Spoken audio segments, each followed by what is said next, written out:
ओम साईराम।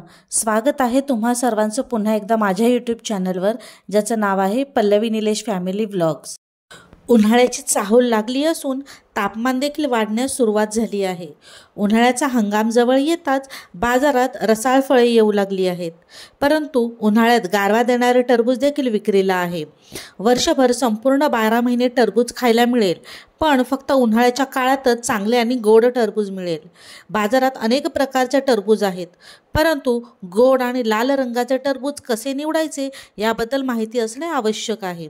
बऱ्याच वेळा टरबूज खरेदी करताना लोक फक्त टरबूज दिसण्यावर लक्ष केंद्रित करतात आणि विचार न करता टरबूज आणतात, पण टरबूज आतून कच्चा आणि चव नसलेला निघतो। चांगले आणि योग्य टरबूज खरेदी करायचे असेल तर कोणत्या गोष्टी लक्षात घ्यायला पाहिजेत हे आता आपण पाहणार आहोत।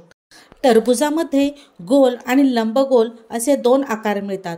त्यापैकी गोल टरबूज घ्या, कारण त्यामध्ये साखरेचे प्रमाण जास्त असते, तर जे लंबगोल आकाराचे टरबूज असते त्यामध्ये पाण्याचे प्रमाण जास्त असल्यामुळे त्याची गोडी कमी असते। ज्या टरबूजावर पिवळट रंगाचा डाग असतो ते टरबूज जास्त गोड असते।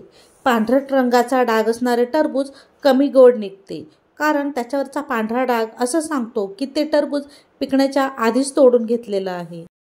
प्रत्येक टरबूजावर रेषा असतात। बारकाईने निरीक्षण केल्यास या रेषा लगेच दिसतात। ज्या टरबूजावरच्या रेषा एकमेकींच्या जवळ आलेली असतात ते टरबूज पिकलेले असते आणि त्यामुळे ते गोड निघते। ज्या टरबूजावरच्या रेषांमध्ये जास्त अंतर असते ते टरबूज अजून पिकायचे राहिलेले असते।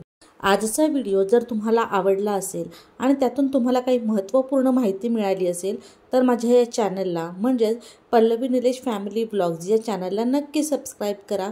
थँक्यू। Bye bye.